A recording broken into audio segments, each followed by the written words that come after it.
Okay, so let's consider a pre-stressed concrete beam, and we've considered a tendon profile which has variable eccentricity with respect to the centroid. Okay, more higher eccentricity at the different eccentricities at different locations along the beam.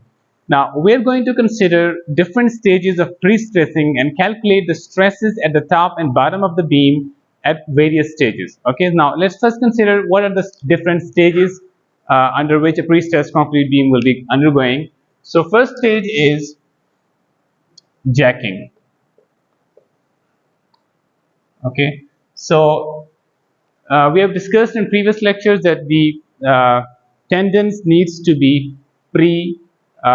stressed. Okay, so they need to be pre-loaded. Okay, उनको खींचना पड़ता है, चाहे आप pre tensioning करें या post tensioning करें, दोनों केसेस में you have to pull the tendons. तो वो जैक के थ्रू ज़ाहिर कुछ कर रहे होंगे आप. तो जैकिंग के स्टेज में टेंडन के अंदर जो फोर्स है उसको हम कह रहे हैं एफ जे. ओके, सो जितना आप जैक मतलब जैक आपकी जो रीडिंग आपको बता रही है ना कि इतना फोर्स आप लगा रहे हैं उस टेंडन को पुल करने के लिए, उसको हम कह रहे हैं एफ जे. ओके, इस ये नहीं समझ ले कि आप ऐसे पुल कर रहे हैं. मैं मिसाल के तौर पे बात कर रहा हूँ पोस्ट टेंशनिंग की. ठीक, प्री टेंशनिंग की भी आप बात कर सकते हैं, लेकिन मैं से पोस्ट टेंशनिंग की बात कर रहा हूँ.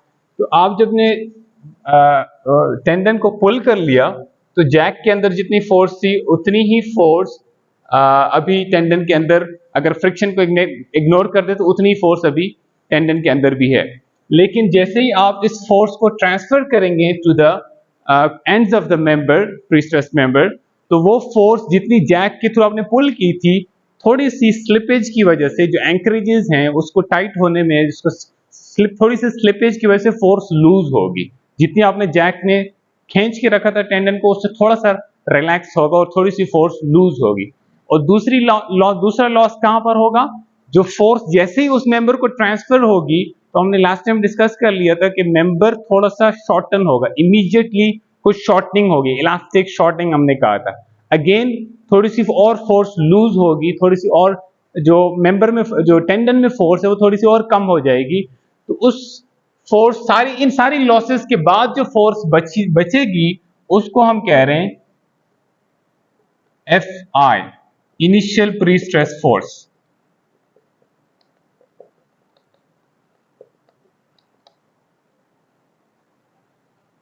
ये आपने वो जो जोर लगाया ना वो है एफ जे. जो जो जो मेंबर को ट्रांसफर जब हो गया, आपने जैक्स हटा दिए एंड्स पे एंकरेजेस के थ्रू, जो मेंबर को फोर्स अब ट्रांसफर हो गई है, उसके बाद जो इस वक्त फोर्स है टेंडन में उसको हम कह रहे हैं एफ आई. तो ये इसका थोड़ी सी कम वैल्यू, लेट्स से अगर ये 150 किप है, जस्ट नंबर थ्रो कर रहा हूं, तो ये उससे नीचे की कोई फोर्स होगी थोड़ी सी सम लॉसेस के बाद. उसके नेक्स्ट स्टेज में क्या होगा? जैसे ही आप एक मेंबर को इमेजिन करें कि आप इस मेंबर को, लेट्स से आपने उसको ऐसे यहां पे कोई फोर्स लगा दी, तो आप क्या एक्सपेक्ट कर रहे हैं इसकी डिफ्लेक्शन के बारे में? ये हॉग करेगा ऐसे, टेंडेंसी इस तरह की होगी. मैं थोड़ा सा एग्जैजरेटेड शो कर रहा हूं आपके लिए.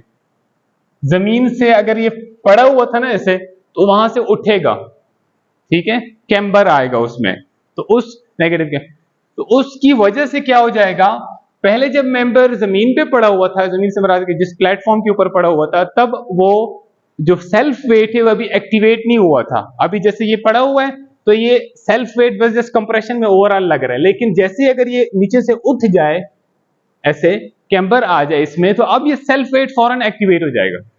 ये बात इंपॉर्टेंट है समझना कि सेल्फ वेट कब एक्टिवेट होता है? जैसे ही आपने फोर्स ट्रांसफर की, उसने डिफ्लेक्शन आई, उसमें ऊपर को उठेगा बीम, जो भी बीम है, जो भी मेंबर है, तो उसकी वजह से जो मेंबर का अपना सेल्फ वेट है वो भी एक्टिवेट होने का मतलब है उस सेल्फ वेट की वजह से भी स्ट्रेसेस आना शुरू हो जाएंगी. पहले जो स्ट्रेसेस थी वो सिर्फ प्री स्ट्रेसिंग फोर्स की वजह से थी, अब मेंबर का अपना सेल्फ वेट भी आ जाएगा, एक्टिवेट हो, उसकी वजह से भी स्ट्रेसेस सुपर इंपोज हो जाएंगी. ठीक, सो नेक्स्ट हम कह रहे हैं कि इस पे सेल्फ वेट, अभी ये फोर्सेस के लेवल हैं, लेकिन अभी एक स्टेज जिसमें आ रहे फोर्स उतनी ही है, अभी टेंडन में फोर्स चेंज नहीं हुई, जो लॉस होना था इनिशियली वो हो चुका है. अब ये फोर्स एफ आई के ऊपर है. यहां पर हम कह रहे हैं सेल्फ वेट इज एक्टिवेटेड। इसका मतलब ये इसकी वजह से भी स्ट्रेसेस सुपर इम्पोज होना शुरू हो जाएंगे। इनिशियल स्ट्रेसेस इसकी वजह से थी और अब सेकेंड फौरन बाद इसके सेल्फ वेट भी आना शुरू हो जाएगा। फोर्थ स्टेज ये है कि नॉर्मली क्या होता है कि ये जो गर्डर्स हैं, नॉर्मली प्रीस्ट्रेस जो गर्डर्स हैं वो ऑफ साइट मैन्युफैक्चर होते हैं, यानी ऑफ साइट आप उनको प्रोड्यूस कर लेते हैं, ऑफ साइट उनकी प्रीस्ट्रेसिंग हो जाती है और फिर उनको क्रेन के थ्रू उठा के अपनी जहां उसने प्लेस कर रहे हैं वहां पे रख लेते हैं। और फिर जब ब्रिज है फॉर एग्जांपल, अगर वो जब वो कंप्लीट होगा तो फिर उसके ऊपर से डेड और लाइव लोड्स आना शुरू हो जाएंगे। तो जो सर्विस लोड है वो उसके ऊपर लगना शुरू हो जाएगा। अब एक्चुअली क्या होता है कि मेंबर अपनी इंटेंडेड पोजीशन पे जाने के बाद उस पर सर्विस लोड आता है। और ये तो लोडिंग की बात हो गई, लेकिन एक और फिनोमेनन जो हमने डिस्कस करना है वो है कि जो हमने लास्ट टाइम भी डिस्कस किया था, एक तो लॉस हुआ था इनिशियल प्रीस्ट्रेस फोर्स जब एफजे से हम एफआई पे आ रहे थे। मेंबर की जैसे ही उसको फोर्स ट्रांसफर हुई तो इलास्टिक शॉर्टनिंग की वजह से मेंबर शॉर्टन हुआ, कुछ फोर्स लूज हो गई। From FJ we are now at FI. लेकिन एक और फिनोमेनन हमने डिस्कस किया था, दो फिनोमेना बेसिकली, जिसकी वजह से ये प्रीस्ट्रेस फोर्स फर्दर रिड्यूस होगी। Can you name those phenomena? हमने डिस्कस किया तो कोई भी फिनोमेनन जिसमें ये एंड्स एक दूसरे के करीब आएंगे तो स्टील टेंडन को रिलैक्स होने की अपॉर्चुनिटी मिलेगी, उसका स्ट्रेन लूज होगा और अकॉर्डिंगली उसका स्ट्रेस लूज होगा, उसमें फोर्स लेवल रिड्यूस होगा। तो वो what are those sources? Creep and shrinkage. Shrinkage कोई बहुत ज्यादा लॉन्ग टर्म फिनोमेना कुछ सालों में नहीं होती। श्रिंकेज फर्स्ट मंथ के अंदर अंदर जो है वो उसका इफेक्ट आना शुरू हो जाएगा। Shrinkage is relatively short term based phenomena. Short term से मुराद है कि डेज की बात है ये। क्रीप ईयर्स में हम कहेंगे, ईयर्स में इफेक्ट आएगा, 10 years, 15 years, may be just 5 years, इस तरह। सो ये जो दो फिनोमेना है श्रिंकेज और क्रीप, इन दोनों की वजह से जो फर्दर लॉस होगा और उसके बाद जो स्ट्रेस बचेगा, जो फोर्स उसमें रिमेनिंग बच जाएगी टेंडन में, उसको हम कह रहे हैं इफेक्टिव प्री-स्ट्रेस फोर्स, पीई से हम इसको रिप्रेजेंट कर रहे हैं। ठीक है, यानी ये क्या होगा, एफ आई का सर्टेन फ्रैक्शन होगा। मिसाल के तौर पे 80%, 85%, 90%, वो एक डिफरेंट डिस्कशन है कि हमने एस्टिमेट कैसे करना है इस लॉस को, बट वी अंडरस्टैंड कि ये एफ आई से वैल्यू अब एफ आई जो भी आप सैंपल पी कहना चाहें तो फिर पीजे, पीआई और पीई, या फिर अगर एफ यूज करना चाहें, जो भी आप यूज करना चाहें, तो PJ, PI and PE. Okay, 3 different levels of pre stressing. So ये तो खैर आपको जैक को ही सिर्फ लगा था, कभी मेंबर को ट्रांसफर नहीं हो सका था। ये दो में फोर्सेस हैं basically, initial pre stress force और इफेक्टिव प्री स्ट्रेस फोर्स। तो आपको ये पता होना चाहिए कि इनिशियल से क्या फिनोमेना होता है जिससे हम वैल्यू यहां पे पहुंच जाती है। ओके, नाउ ये, और यहां पे अब मैं लिख रहा हूं उस पे सर्विस लोड्स भी एक्ट करेंगे। अब होगा क्या, नॉर्मली पहले सर्विस लोड्स एक्ट कर लेंगे, ये वाली वैल्यू फौरन इस पे नहीं पहुंची होगी। मिसाल के तौर पे पीई की सर्टेन वैल्यू है, सेल्फ वेट भी लग गया, पीई की वैल्यू उतनी रही, मेंबर अपनी जाके पोजीशन जहां उसने प्लेस होना है वहां पे चला गया, लेट्स से ये 1 महीने के अंदर हो गया। अब ये पीआई से जो इस वक्त क्रीप और श्रिंकेज का इफेक्ट है ना, पूरा इफेक्ट अभी नहीं आया। अभी श्रिंकेज का इफेक्ट तो आ गया होगा, क्रीप का इफेक्ट अभी पूरी तरह से अभी नहीं आया होगा। ठीक, वो over the life of the structure उसने अफेक्ट करना है। तो अभी हम पी आई और पीई की बीच में किसी वैल्यू पे होंगे, गेटिंग इट? सो लेकिन इस स्टेज पे प्री स्ट्रेसिंग फोर्स की छोटी वैल्यू ज्यादा क्रिटिकल है। क्रिटिकल से मुराद है प्री स्ट्रेसिंग फोर्स में जितनी कम होगी उतना ज्यादा चांसेस के फेलियर के चांसेस हैं। Getting it? सो हम कंजर्वेटिवली ये कह देते हैं कि जब ये वाली फोर्स, या आप कह लें एहतियातन हम कह रहे हैं कि सर्विस लोड्स सारे लग चुके हों, तो हम सर्विस लोड्स को जब इनकॉर्पोरेट कर रहे हैं इसकी वजह से स्ट्रेसेस, उस स्टेज पे हम कहेंगे PI has fully reduced to PE. हालांकि वो अभी certain on the way to PE होगा, नीचे आ रहा होगा पीई का जो फाइनल लेवल पे, पूरा भी नहीं आया होगा, लेकिन हम इसको अपनी कैलकुलेशन में यही समझेंगे कि पीई पे जा चुका है when we are considering the service loads. ठीक है, क्योंकि उस वक्त पीई की छोटी वैल्यू, इफेक्टिव प्री स्ट्रेस की छोटी वैल्यू ज्यादा क्रिटिकल होगी। नाउ इसमें कंक्रीट की स्ट्रेंथ के भी दो डिफरेंट स्टेजेस पे होंगे। एक वो स्टेज है जब हम इनिशियल प्री स्ट्रेस के ऊपर थे, उस वक्त कंक्रीट 28 डेज पे नहीं पहुंचा होगा। ये जो प्री स्ट्रेसिंग हो रही होगी ये मे बी 3 डेज के बाद हो रही हो, मे बी 7 डेज, जो भी कोई हमने डिसाइड किया हुआ है। लेकिन इस वक्त ये कंक्रीट अपनी फुल स्ट्रेंथ अचीव 28 डेज वाली स्ट्रेंथ नहीं अचीव कर चुका होगा। इसको हम कहेंगे FCI प्राइम। आई हम इसलिए लगा दिए इनिशियल के लिए, ठीक। At the time of initial pre stressing concrete की स्ट्रेंथ को हम बोल रहे हैं FCI। I think we have a prime also on it. और जब हम इफेक्टिव प्री स्ट्रेस के स्टेज के ऊपर हैं, उस वक्त हम कहेंगे इट इज FC प्राइम। यानी जब under service loads effect check करना होगा तो फिर हम कहेंगे कि अब ये अपनी स्ट्रेंथ 28 डेज वाली या जो भी उसकी लाइफ के ऊपर उसने स्ट्रेंथ गेन करनी है वो FC प्राइम पे पहुंच चुका है। सो इनिशियल प्री स्ट्रेस के टाइम पे फोर्स और 28 डेज स्ट्रेंथ FC प्राइम।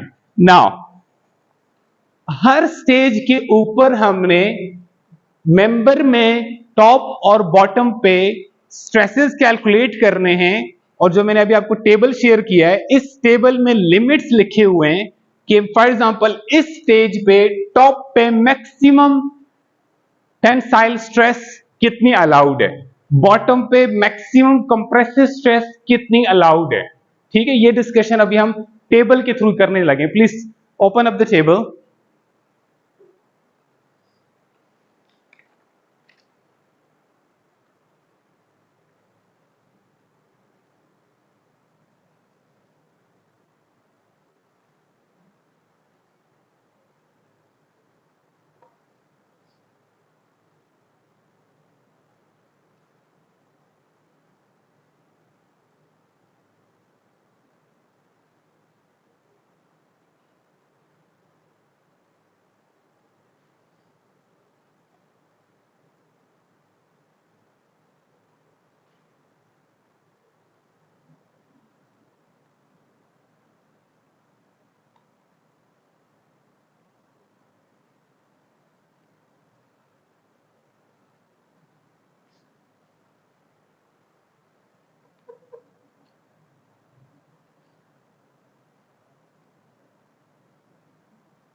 इस प्री स्ट्रेसिंग फोर्स की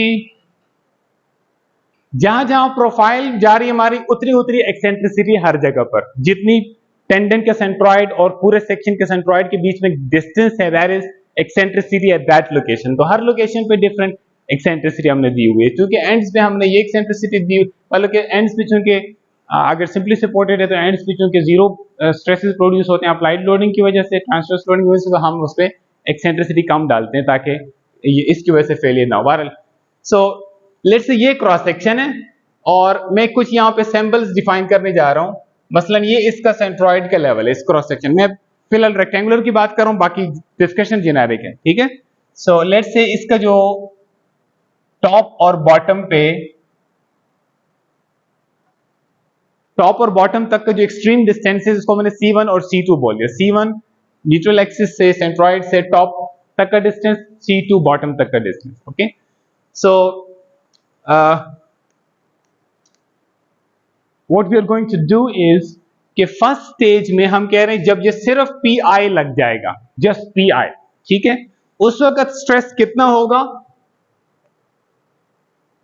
अगर हम पहले मैथमेटिकली उसको कैलकुलेट करें तो हम कहेंगे टॉप पे, मैं फिलहाल कैलकुलेट कर रहा हूं पहले टॉप पे, तो एक स्ट्रेस हमने डिस्कस किया था, कंप्रेशन स्ट्रेस होगी, जो हमने लास्ट टाइम डिस्कस किया। मैं माइनस साइन इसलिए यूज कर रहा हूं कि हम कंप्रेशन को नेगेटिव यूज कर रहे हैं, ठीक।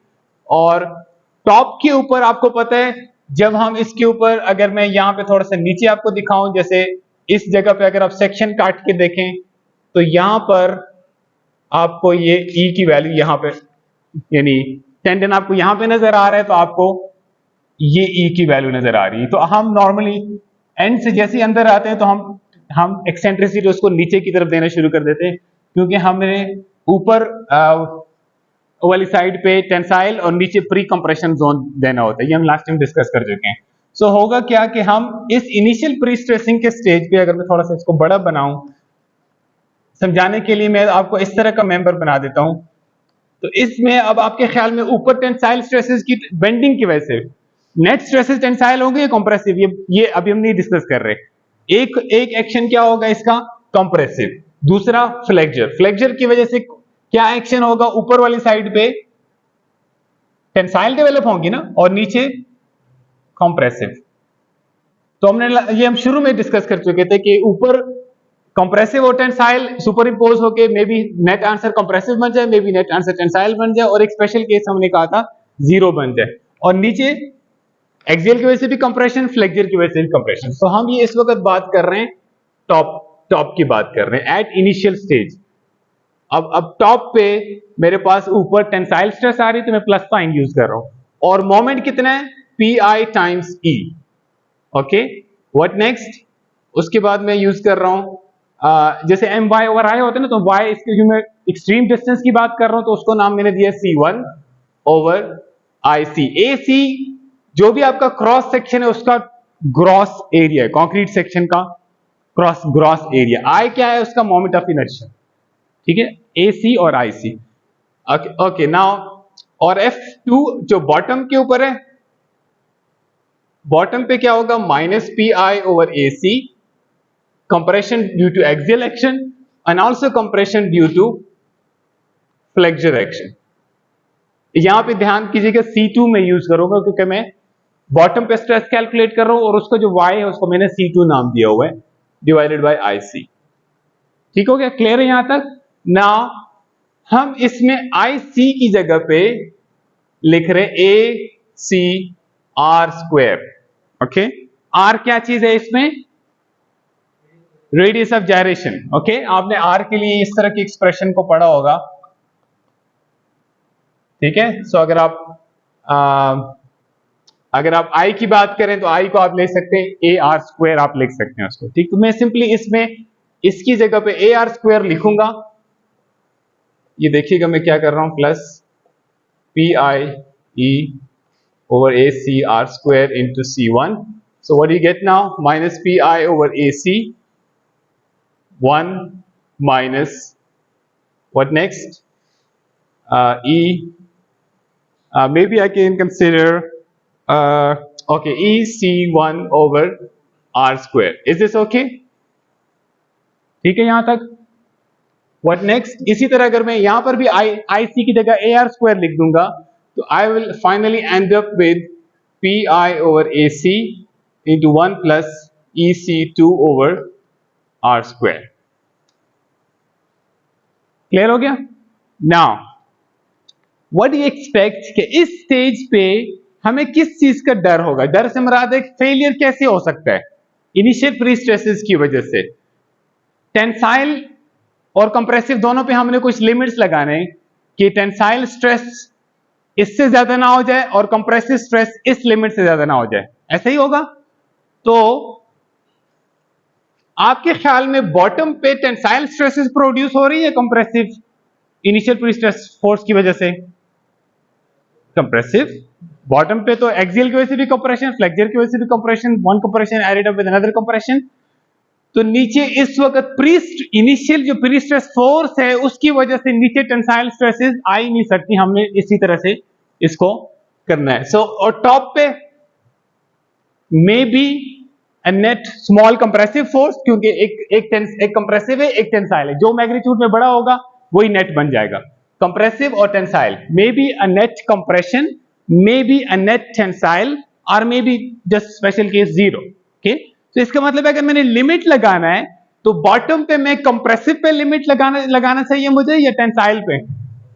कंप्रेसिव, क्योंकि बॉटम पे प्रोड्यूस हुई उसकी वजह से कंप्रेसिव हो रही है, और टॉप पे टेंसाइल पे लगाना चाहिए। वहां पे डायरेक्ट कंप्रेशन की वजह से अगर फेलियर होगा तो बॉटम पे होगा ना, बॉटम पे हमेशा ज्यादा स्ट्रेसेस होंगी कंप्रेशन में, तो बॉटम पे मैंने लिमिट लगाना है कंप्रेशन में इतनी स्ट्रेस इससे बढ़ ना जाए, और टॉप पे टेंसाइल पे लिमिट लगाऊंगा। हो सकता है वहां टेंसाइल प्रोड्यूस ही ना हो, may be this answer turns out to be a net compressive answer, of course smaller than this, but there is a possibility कि ऊपर जो आपका टॉप है वहां पे pre stressing, initial pre stressing की वजह से अभी और कोई फोर्स एक्ट नहीं कर रही, सिर्फ प्री स्ट्रेसिंग है, तो आपका टॉप के ऊपर टेंसाइल स्ट्रेस सर्टेन लिमिट से एक्सीड कर जाए और आपका मेंबर क्रैक कर जाए। Now look at the table please. Table में आपको ए में क्या नजर आ रहा है? एक मिनट, टेबल को देखो जरा, टेबल से मैंने बताना है आपको। ए में क्या लिखा हुआ है? टेबल 22.1 है, ठीक है, दिस टेबल इज 22.1, ठीक है, बुक में से टेबल है ये। Permissible calculated stresses in concrete in pre stress flexural members. A में लिखा हुआ है extreme fibre stress in compression immediately after transfer except as in B. अभी एक्सेप्ट एज इन बी की तरफ बाद में आते हैं, पहले पढ़ो क्या लिखा हुआ है।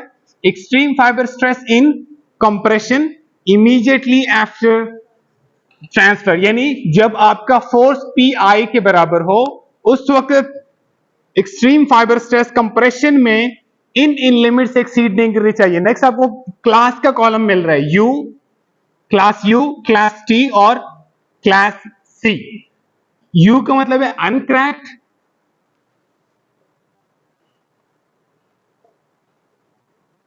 सी का मतलब है क्रैक्ड, और टी का मतलब है ट्रांजिशन। अच्छा, इसी में आप देखो नीचे जी में क्या लिखा हुआ है। जी में थोड़ा सा नीचे आ जाए, जी में लिखा है extreme fibre stress in tension F T in pre compressed tensile zone under service load. Did you get it? Extreme fiber stress in tension FT in pre-compressed tensile zone under service load. Service load लग चुका है, वो वाले stage की बात कर रहा है, सर्विस लोड लग चुका है, और extreme fibre stress in tension जब सर्विस लोड भी लग जाता है। अब सर्विस लोड की वजह से डेड और लाइव लोड जब आएंगे, गाड़ी ने जब गुजरना है, तो उसकी वजह से टेंसाइल स्ट्रेस ऊपर प्रोड्यूस होगा या नीचे प्रोड्यूस होगा? नीचे, ऐसे ही है। सो नीचे वाला जोन क्या है? Pre compressed. प्री कंप्रेस कैसे किया है? प्री स्ट्रेसिंग से, इसलिए उसने टेंसाइल जोन कहा हुआ है, लेकिन उसके पहले क्या वर्ड लिखा है? प्री कंप्रेस्ड टेंसाइल जोन, ठीक है, यानी बॉटम वाला जोन सादा अल्फाज में। वहां पर सर्विस लोड के जब लग रहे हो फुल सर्विस लोड, तो बॉटम वाला जो जोन है प्री कंप्रेस्ड टेंसाइल जोन, उसमें extreme fibre stress in tension F T, तीन आपको लिमिट्स नजर आ रहे होंगे। यू के केस में वो लिख रहा है इक्वल टू और lesser than 7.5 under root of F C prime, ये लिखा हुआ है। यानी अगर मेंबर में under service load tensile stresses इस लिमिट से भी कम हैं, तो आपने कैलकुलेट किए अंडर सर्विस लोड कितनी स्ट्रेसेस होंगी और उसको कंपेयर किया इससे, इस लिमिट से अगर कम है स्ट्रेसेस तो हम उसको मेंबर को कहेंगे अनक्रैक्ड। वो क्लास यू मेंबर है जो अंडर सर्विस लोड नहीं, जिसके अंदर बस क्रैक्ड या अनक्रैक्ड का मतलब ये नहीं कि एक्चुअली हम जाके देखना है, ये डिजाइन के टाइम पे कैलकुलेशन है, मेंबर बाद में बनना है। कैलकुलेटेड स्ट्रेस जिसमें इस लिमिट से कम है उसको हम कह रहे हैं क्लास यू, सिंपल। और आगे देखो सी वाले में क्या लिखा हुआ है? Greater than 12 under root of F C prime. अगर उसमें टेंसाइल स्ट्रेस इस लिमिट से बड़ी है, हम कहेंगे this is cracked, class C member है ये। और अगर इन दो लिमिट्स के बीच में लाई करे तो हमें डाउट है पता नहीं क्रैक्ड होगा या अनक्रैक्ड होगा या कितना, so we call it transition section. Class C non transition section we call it class T member. Class U T और सी का क्लियर हो गया, मतलब आपको अनक्रैक्ड, ट्रांजिशन और क्रैक्ड। ये जो जी में लिखा हुआ है ना, जी टेबल में जो जी में, यही बस यू टी और सी की जो डिस्टिंक्शन है ना वो इसी बेस पे है। अब हर क्लास के लिए लिमिट्स अलग अलग लिस्टेड है, ठीक है, वो तो बस हर क्लास के लिए अलग अलग लिमिट्स हैं। बाकी आप देख लें, बाकी जितने भी लिमिट्स हैं वो आपको सेम ही मिलेंगे यू टी सी के लिए, सिवाय जी में, सिवाय जी और एच को चलो इंक्लूड कर दे, जी और एच को एक्सक्लूड कर दे, तो ऊपर जितने भी ए से लेके एफ तक लिमिट्स हैं they are nearly same, except कि सी में कुछ में लिमिट्स ही नहीं है, क्योंकि वो क्रैक सेक्शन है तो उसमें लिमिट्स हमने हटा दिए वहां से कि वो C class member. So otherwise U T में अगर आप देखें सेम आपको लिमिट्स नजर आएंगे ना। सो इसका मतलब है इस स्टेज पे ए और ए बी सी डी चारों, A B C D table में ए बी सी डी चारों का ताल्लुक इस स्टेज के साथ है, इनिशियल प्री स्ट्रेस वाले स्टेज के, पी आई के बराबर है जब इस वक्त आपकी फोर्स, गेटिंग इट? यानी पहले जो चार ए बी सी डी जो लिमिट्स लगाए गए हैं इनका पर्पस ये है कि कहीं आप प्री स्ट्रेसिंग के दौरान इतनी ज्यादा फोर्स ना अप्लाई कर दें कि नीचे आपका कंप्रेशन में मेंबर फेल हो जाए या ऊपर टेंशन में फेल हो जाए। क्लियर? अब लिमिट्स को देखें, हर केस में दो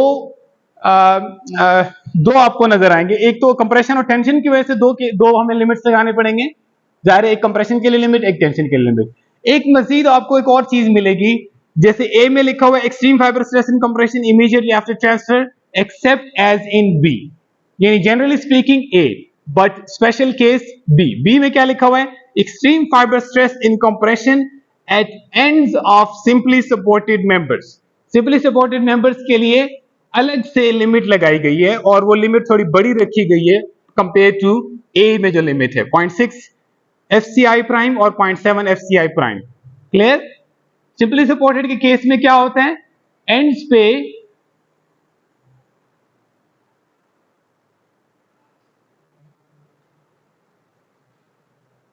अगर ये मेंबर सिंपली सपोर्टेड है तो इसके केस में जो और जितने भी ट्रांसवर्स लोड्स हैं उनकी वजह से स्ट्रेस प्रोड्यूस हो ही नहीं सकता। सिंपली सपोर्टेड ऊपर से जितना मर्जी, एंड्स को नहीं आप लोड कर, मिड स्पैन को कर देंगे, दरमियान वाले को कर देंगे, एंड्स को नहीं आप कुछ लोड स्ट्रेस प्रोड्यूस कर सकते हैं सिंपली सपोर्टेड केस में, तो उसके लिए अलग से एक लिमिट रखी गई है ना। सी में क्या लिखा हुआ है, मैं पढ़ूंगा तो आप तो फिर सुन लेंगे, सिर्फ थोड़ा सा आप पढ़ लें क्या लिखा हुआ है। So C and D are related to tensile limits. C और D में फर्क क्या है? C is general, D is for simply supported. ठीक हो गया? A, B, C, D चारों में आपको एक चीज कॉमन नजर आ रही है, FC प्राइम के फॉर्म में कोई लिमिट नहीं है। किस चीज के फॉर्म में? FCI प्राइम के फॉर्म में। क्यों? क्योंकि इस वक्त कंक्रीट ने अभी फुल स्ट्रेंथ डेवलप नहीं की, अभी हम प्री स्ट्रेसिंग कर रहे हैं, अभी मेंबर पे सर्विस पे लोड पे नहीं गया, अभी ये इस स्ट्रेंथ पे है इसकी कंक्रीट, तो इसलिए प्री स्ट्रेसिंग के लिए दोनों तरह से कंक्रीट, मैंने आपको कहा भी था कि ये जरा आपने देखना है कि मिनिमम कितनी कंक्रीट की स्ट्रेंथ होती है, फॉर एसीआई में चेक करके देखें, वो आप मुझे काइंडली बता देना नेक्स्ट टाइम। एफसीआई प्राइम के ऊपर आपकी स्ट्रेंथ होगी इस time. A B C D are clear? E पे आ जाएं। ई में क्या लिखा है?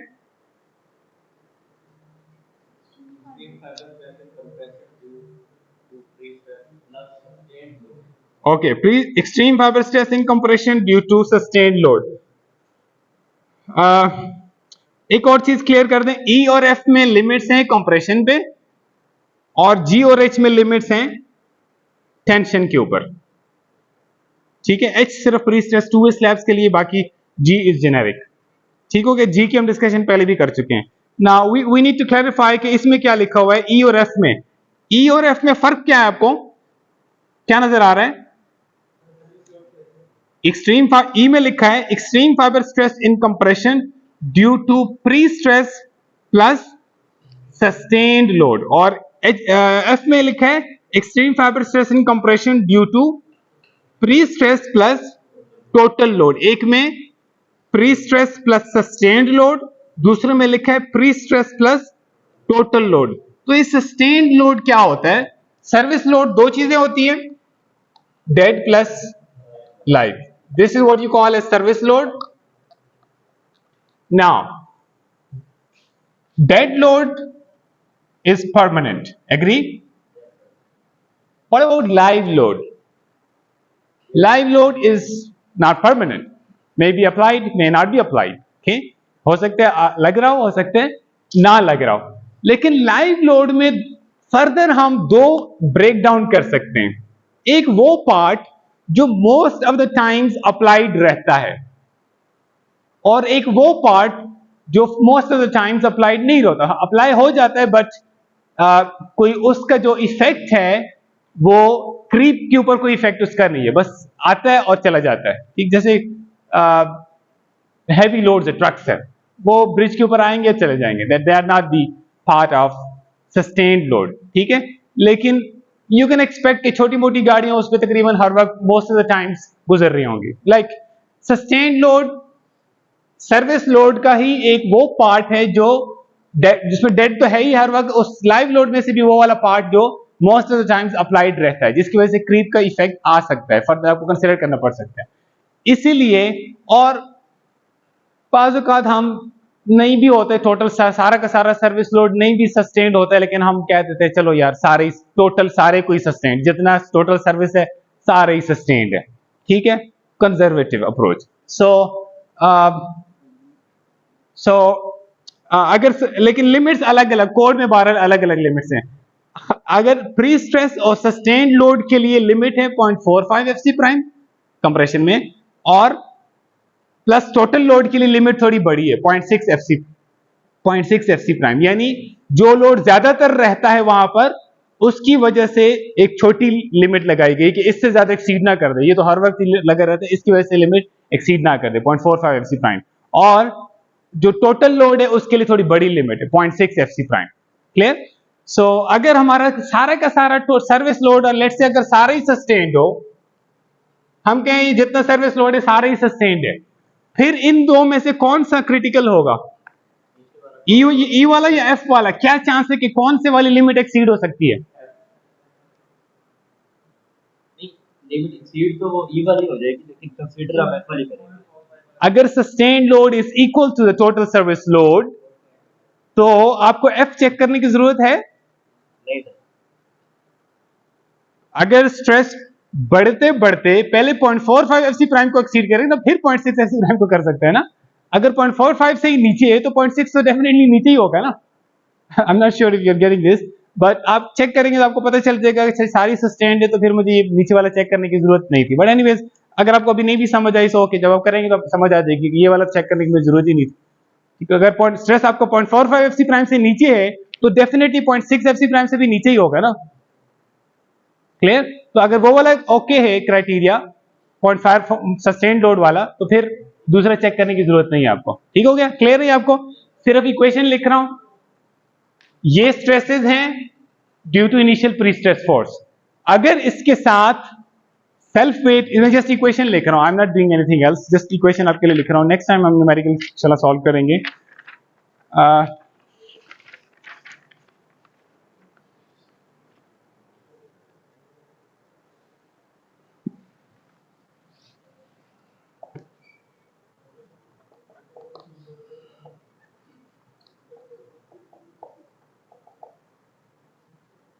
I'm sorry, ये वाली एक्सप्रेशन लिख रहा हूं यहां पे 1 minus EC1 over are square. ये तो है due to initial pre stress force top पे टेंसाइल स्ट्रेस, या टेंसाइल हो या कंप्रेसिव टॉप पे स्ट्रेस, नेट जो भी बने वो। सेल्फ वेट जैसे ही अप्लाई होगा इसके साथ, सेल्फ वेट की वजह से ऊपर कंप्रेसिव स्ट्रेसेस आएंगी या टेंसाइल? कंप्रेसिव, क्योंकि वो सैगिंग करेगा। So M not over S. What is S? Section modulus. Okay. So या आप S लिख सकते हैं, m नॉट ओवर S भी लिख सकते हैं, m not C1 over IC भी लिख सकते हैं, लेकिन नॉर्मली हम ऐसे लिखेंगे, ठीक है, S की फॉर्म में। और F2 क्या हो जाएगा, यही वैल्यू जो ऊपर पहले लिखी हुई थी F2 की, इसी में ना ऐड कर देना। ये this is for F1 top पे, बॉटम पे minus, I am sorry, we are writing the final expression 1 plus EC2 over R square. ये वाली स्ट्रेस मैंने लिख ली, जो pre stressing, initial pre stress की वजह से बॉटम पे कंप्रेसिव स्ट्रेस थी। सेल्फ वेट जब ऐड होगा तो बॉटम पे ये भी आ जाएगा, minus m naught over S। ठीक है, समझ आ रही है आपको? और थर्ड स्टेज पे जिसमें सर्विस लोड्स की वजह से स्ट्रेस कैलकुलेट करना होगा टॉप और बॉटम पे, उस वक्त हमारा PI PE पे आ चुका होगा। This is important difference, PE over AC into 1 plus EC 1 over R square. इसको लिख रहा हूं, सॉरी यहां पे माइनस है, आई एम सॉरी, 1 माइनस, ओके, ये वाली एक्सप्रेशन प्लस, अब मैंने कंबाइन कर दिया, देखें जितने भी मोमेंट्स हैं सेल्फ वेट की वजह से, डेड लोड की वजह से, लाइव लोड की वजह से, सारे कंबाइन कर। नॉर्मली हम इसको अगर इकट्ठी वैल्यू कैलकुलेट कर रही है इकट्ठी भी, लेकिन समहाउ ऊपर आपके पास तीनों आके बजाय इसके m naught over S md over S ये लिखें आप इस तरह भी लिख सकते हैं इसको। और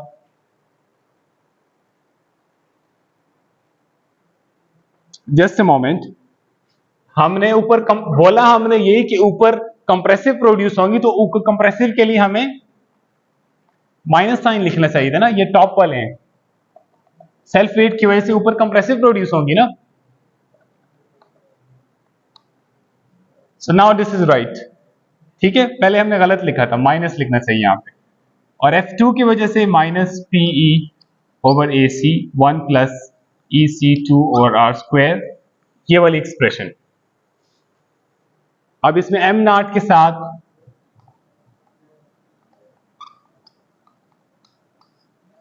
ये भी आ गया, ठीक है। This is due to service load,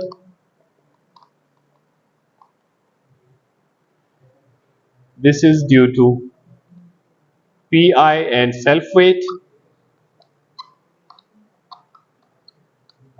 and this is only due to PI, and that's it. So inshallah next time we're going to see a numerical problem.